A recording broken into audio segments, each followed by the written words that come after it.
Jaksa Agung, Panglima TNI, saya ulang nih ya, Jaksa Agung, Kapolri,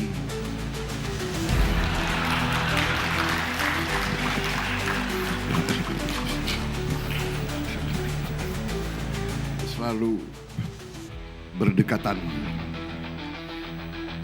Kapolda, Kepala Kejaksaan, Kajati, terima kasih kehadiran.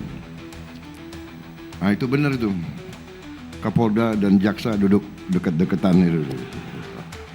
Jadi apa? Jadi enak gitu ya, sejuk. Semua senang kok.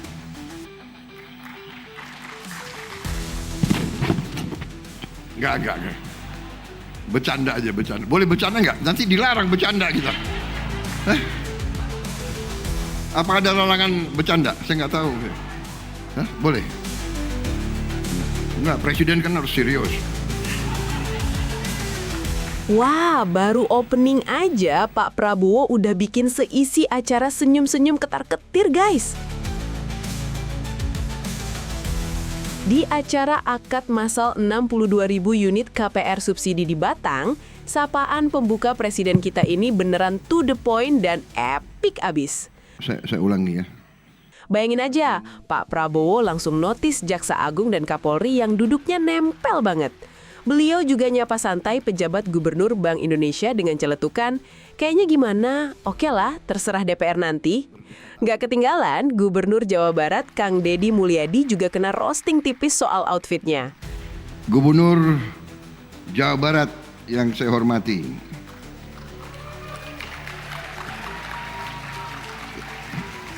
Saudara KDM, Saudara Deddy Mulyadi. Sepatunya harus putih juga. Tali sepatu warnanya apa tuh? Merah. Oh, talinya apa? Coklat. Media ya biar diliput semua baik, semua senyum ya. Jaksa Agung, Kapolri duduk baik. Kapolda sama Kajari juga rukun. By the way, kalian nggak sih kenapa Pak Prabowo sampai sengaja ngabsen dan nyorot kedekatan Jaksa Agung dan Kapolri? Yaps, kayak yang kita tahu, belakangan ini kan sempat santer banget isu gesekan antara Polri dan Kejagung. Apalagi pasca polemik penggeledahan rumah mantan Jampitsus oleh tim Kortas Tipikor Polri awal Juli kemarin. Lewat jokes selalu berdekatan ini, Pak Prabowo seolah ngasih soft diplomacy nan tegas. Penegak hukum harus beneran akur, solid, dan jalan bareng buat negara. Apa ada larangan bercanda? Saya nggak tahu. Boleh? Enggak, presiden kan harus serius. Nah, di balik jokes santainya, pesan Pak Prabowo di acara ini tuh super tegas dan daging semua, bos. Pertama, peresmian 62.000 unit KPR subsidi ini baru pemanasan. Beliau punya target ambisius, belajar dari India yang bisa bangun jutaan rumah supaya seluruh rakyat Indonesia punya hunian layak. Kedua, warning keras soal anggaran. Pak Prabowo minta semua pihak efisien dan tekan semua kebocoran. Uang negara harus buat rakyat, titik. Jenderal-jenderal jangan jadi jenderal salon. Maunya bersih. Sekali-sekali jenderal sepatunya harus kotor. Kalau perlu celananya harus kotor sampai ke dengkul. Tapi jangan kalau menghadap presiden dikotorin sepatunya. Ketiga, soal kebersihan. Presiden langsung ngasih ultimatum ke kepala daerah, Pangdam sampai Kapolda buat bersihin sungai dan kota. Nggak ada toleransi buat kota yang jorok atau sungai penuh plastik. Pidato kali ini benar-benar kombinasi humor cerdas pemimpin dan warning keras buat para pejabat di bawahnya. Penasaran seepik apa pidato lengkap presiden kita di acara ini? So, jangan di-skip. Mari kita simak pidato selengkapnya. Let's go! Pers kok agak banyak hari ini nih. Nunggu berita. Pertama-tama sebagai insan yang bertakwa, Marilah kita tidak henti-hentinya memanjatkan puji syukur kehadirat Tuhan Maha Besar, Maha Kuasa atas segala karunia, kebaikan, berkah dan kedamaian yang masih diberikan kepada kita, atas kesehatan dan nafas yang masih diberikan kepada kita, sehingga kita bisa hadir di acara akad masal 62.000 unit KPR rumah bersubsidi yang digelar secara serentak di 165 titik tersebar di 372 kabupaten kota di 36 provinsi seluruh Indonesia. Adalah kehormatan dan kebahagiaan bagi saya untuk hadir dalam acara ini. Saya terutama bangga dan bahagia bahwa kita sebagai pemerintah dapat memberi kebahagiaan kepada 22.000 keluarga warga negara kita. Saudara-saudara, kita menghendaki seluruh warga Indonesia bisa punya rumah yang layak. Untuk itu kita bekerja keras dengan berbagai program dan kita terus merencanakan dan memikirkan cara-cara terbaik untuk melipat gandakan jumlah rumah yang bisa dinikmati oleh rakyat kita. Prestasi yang sudah kita capai sungguh signifikan. Tapi kita menyadari bahwa masih lebih banyak lagi yang diperlukan oleh rakyat kita. Dan kita sekarang sedang, selain semua program yang sudah dilaksanakan oleh Kementerian Perumahan dan saudara-saudara sekalian, semua dari pengembang dibantu oleh bank-bank tertentu, dibantu juga oleh swasta nasional seperti Pak James Riyadi dengan kelompoknya. Ini yang kita maksud dengan Indonesia Incorporated, yang besar membantu yang kecil. Yang kecil bekerja keras untuk produktif. Kita sadar bahwa apa yang sudah kita capai adalah cukup membanggakan, tapi kita sadar juga bahwa kebutuhannya masih sangat-sangat banyak. Dan kita sedang merencanakan, kita sedang mempelajari cara-cara yang lebih inovatif. Kita akan belajar dari pengalaman beberapa negara. Kita, kalau bangsa kita mau bangkit, mau transformasi, kita tidak boleh malu untuk belajar dari siapapun. Saya tertarik, ada pengalaman, sebagai contoh, pengalaman bangsa India. Mereka mampu membuat rumah, 40 juta rumah dalam 12 tahun. Jadi kira-kira 3 juta rumah setahun. Ini saya sedang pelajari bagaimana caranya. Ada teknik-teknik tertentu. Dan ini bisa kita coba. Bisa kita coba cara-cara klasik yang sudah benar, kita teruskan. Tapi kita harus, menurut saya, bangsa Indonesia, saya percaya dengan keberanian berpikir, keberanian belajar dari orang lain, keberanian mengambil risiko, keberanian berbuat, keberanian mencari inovasi dan terobosan. Mungkin kita bisa dapat hal-hal yang baik. Jadi selamat hari ini. Terima kasih semuanya yang bekerja keras.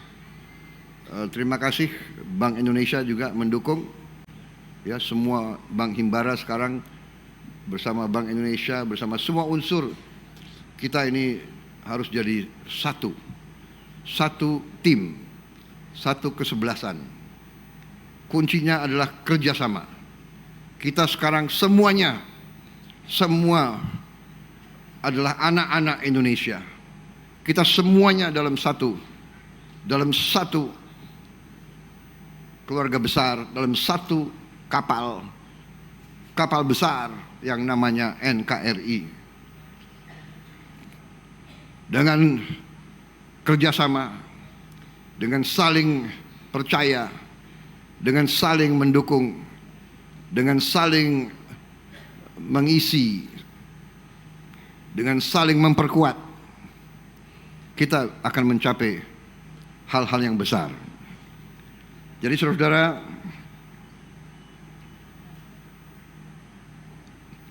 kita mengerti bahwa masalah perumahan adalah masalah yang sangat vital, sangat krusial. Rakyat perlu perlindungan dari alam yang baik. Dan saya percaya bahwa kita akan lebih deras, lebih cepat, dan lebih masif. Bangsa kita adalah bangsa yang besar. Jumlah penduduk kita besar. Masalah-masalah yang kita hadapi adalah besar. Kesulitan yang kita hadapi, kesulitan yang besar. Rintangan yang kita hadapi adalah rintangan yang besar, bukan rintangan kecil. Kita paham itu. Tapi kita juga harus punya tekad yang besar, semangat yang besar, keberanian yang besar, kehendak belajar. Jangan takut untuk belajar. Jangan takut untuk bertanya. Jangan takut bahkan untuk minta nasihat. Saya kirim tim-tim kemana-mana. Saya kirim tim ke Tiongkok, tim ke India, tim ke Mesir untuk lihat, untuk catat, untuk belajar. Kita ambil yang terbaik dari bangsa-bangsa lain. Ya. Jadi itu di bidang perumahan juga demikian. Kita cari teknik-teknik terbaik. Dan kita mengundang mitra-mitra terbaik. Saudara-saudara, saya tidak mau banyak janji, tapi kita lihat dalam perkembangan yang akan datang,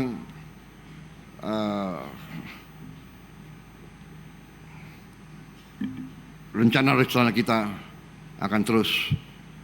Bagi kita akan bekerja dengan sangat cepat untuk segera bisa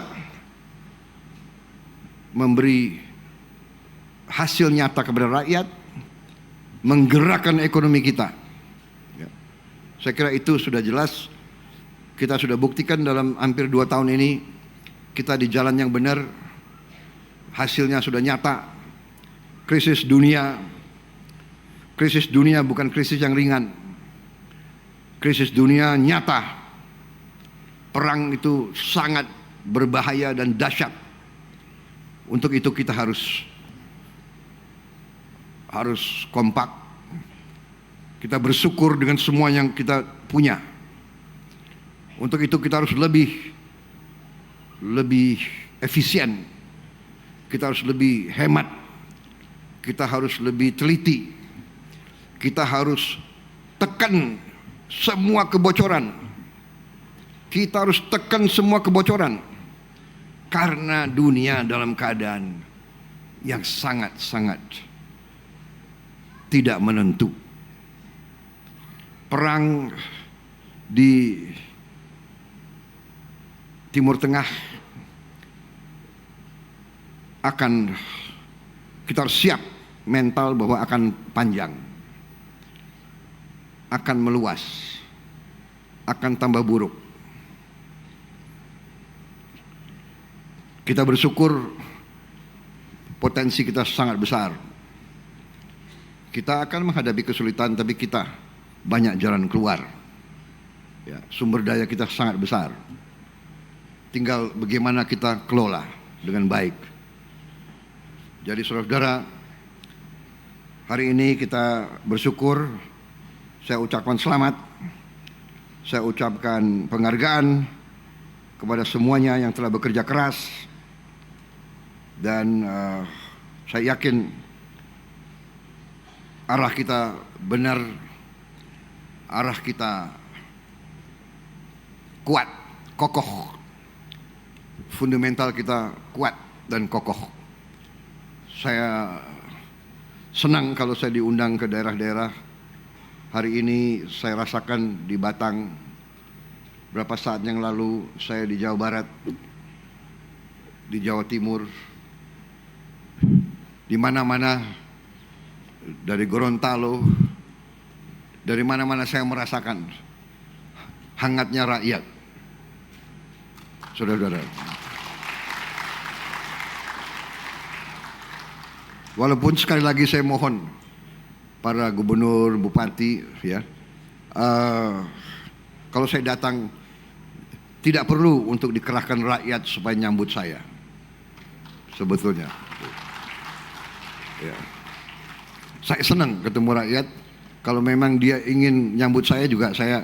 Tapi kalau dikerahkan, saya kasihan dia nunggu berjam-jam di panas itu. Saya yang kasihan. Ya, santai-santai aja, santai-santai aja. Ya, yang penting kita bekerja untuk rakyat, itu yang penting. Saya yakin rakyat tahu pemerintah yang ini sekarang bekerja sungguh-sungguh untuk rakyat Indonesia. Bekerja sungguh-sungguh untuk rakyat Indonesia. Kita tidak ada kepentingan lain, ya. Tidak ada kepentingan lain. Dan dengan demikian hasil yang kita capai sungguh membanggakan, sungguh membanggakan di tengah dunia yang penuh dengan bahaya. Saya kira itu dari saya, saudara-saudara. Tadi sudah banyak oleh Pak Ara, sangat detail, ya. Benar nggak? Tidak perlu diulang-ulangi. Hari ini saya kira media, ya, biar diliput semua baik, semua senyum, ya.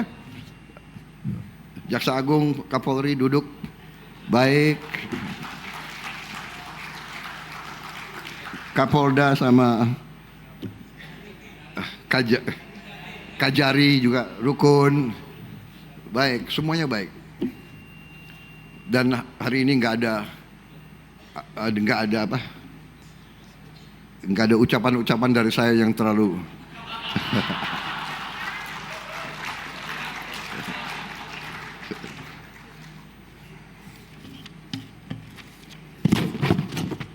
Enggak. Bercanda aja, bercanda. Boleh bercanda enggak? Nanti dilarang bercanda kita. Apa ada larangan bercanda? Saya enggak tahu. Boleh? Enggak, presiden kan harus serius.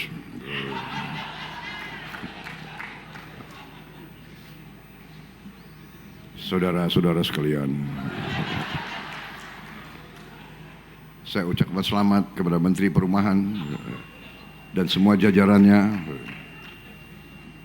Wassalamualaikum warahmatullahi wabarakatuh.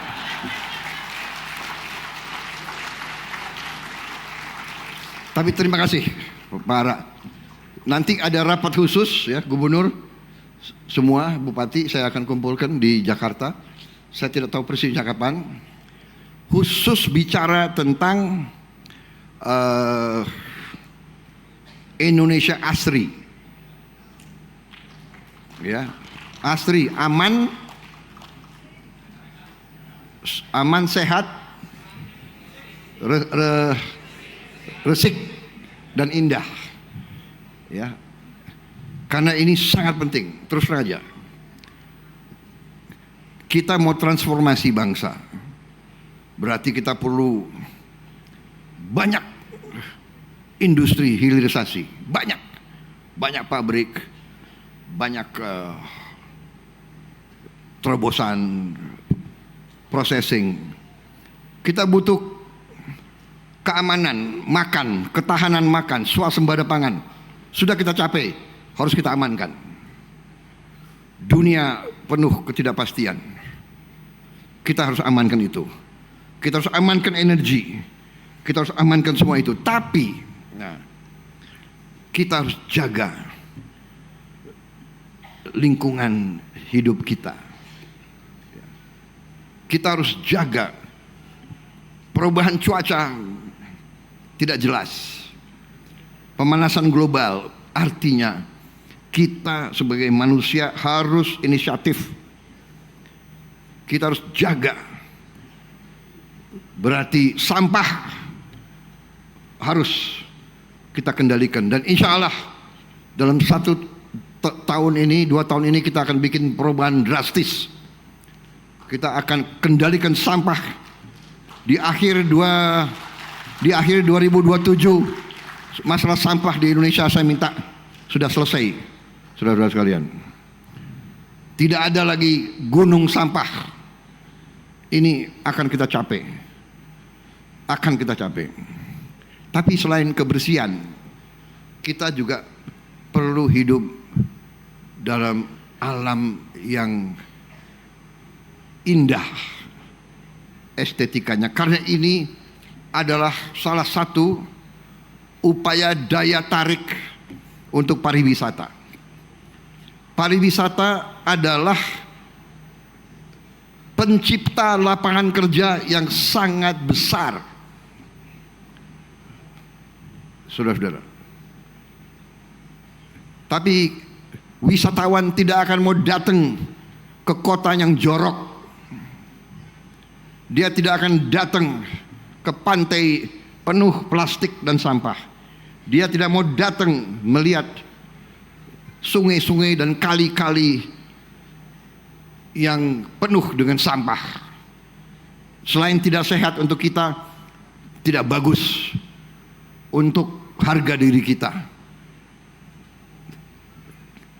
Kita harus bertekad membersihkan semua kota kita, membersihkan semua kali kita, membersihkan semua sungai kita. Gubernur yang hebat, bupati yang hebat, wali kota yang hebat, pangdam yang hebat, kapolda yang hebat, danrem, dandim, kapolres, kapolsek, mereka yang harus tiap hari mencek sungai, mencek kali. Itu baru kau pemimpin yang hebat. Anda punya sarana. Saya tidak minta 5 jam Anda di situ. Minimal tiap hari you periksa. 1 jam sehari you keliling. Jadi pemimpin di depan, pemimpin bersama rakyat. Lihat. Kalau ada rumah yang tidak dirawat, tegur yang punya. Lihat di depan rumahnya jorok, tegur. Toko yang gak mau jaga kebersihan, tegur. Berkali-kali ditegur gak mau, ya sudah. Panggil tim gabungan. Tim gabungan, Kejaksaan sama Polri gabung. Jangan hari ini polisi, besok jaksa. Gak, ini saya serius. Ya. Sampah adalah kehormatan bangsa. Tidak boleh bangsa Indonesia jorok. Tidak boleh ada kota di Indonesia yang jorok.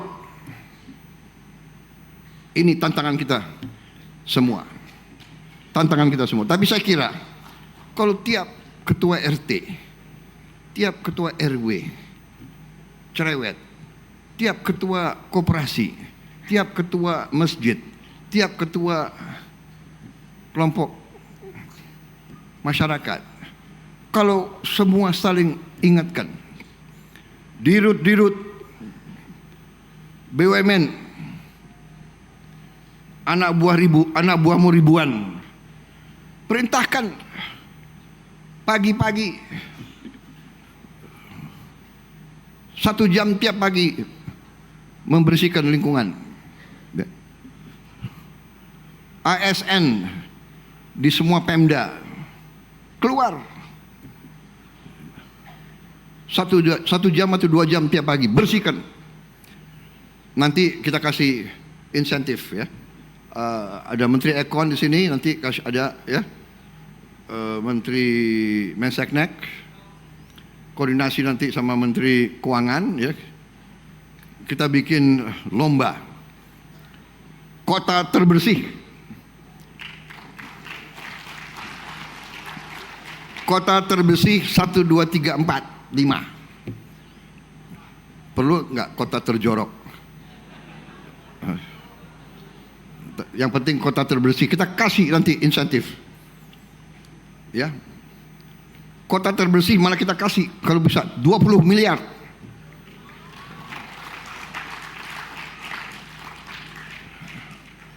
Lima kota terbersih 20 miliar. 5 kota yang di bawahnya 10 miliar dan sebagainya. Ya. Lebih baik dikasih itu kan daripada kita kasih piala. Atau piala juga. Piala juga yang mentah juga ya. Enggak, ini benar. Pasti uang itu dipakai untuk yang baik. Iya kan? Dia akan cari truk, dia ekskavator dan sebagainya. Tapi ekskavator yang ada, coba di Panglima TNI ya, cek di Pindad ada ekskavator berapa, bagikan ke kabupaten-kabupaten semua itu sudah. Bagikan semuanya ya. Ekskavator, dump truck semua. Kita dukung saudara. Karena ini adalah kampanye nasional yang sangat penting. Saudara-saudara. Hilirisasi pangan ya semua di ujungnya lingkungan kita. Bangsa kita harus bersih. Bangsa kita harus indah. Bangsa kita harus dijaga kelestariannya. Kalau pohon sudah banyak berkurang, kita tanam ratusan juta pohon. Menteri Pertanian saya minta, ya Menteri Kehutanan, bikin nursery. Saya butuh benih-benih pohon yang bagus untuk semua kota dan kabupaten kita. Saya kira itu tambahan. Jadi perumahan dan pemukiman kan? Pemukiman. Jadi rumah, tapi lingkungannya harus asri, harus bersih, harus indah. Ya. Panglima-panglima, jenderal-jenderal jangan jadi jenderal salon, maunya bersih. Ya. Sekali-sekali jenderal sepatunya harus kotor. Kalau perlu celananya harus kotor sampai ke dengkul. Tapi jangan kalau menghadap presiden dikotorin sepatunya. Itu ilmu dulu, jangan. Baik, ada pertanyaan? Tidak ada? Ada yang stres. Ada yang stres. Baik, saya batasi. Pertanyaan hanya 15 pertanyaan. Gak ada bertanya. Kali ini benar ya. Wassalamualaikum warahmatullahi wabarakatuh.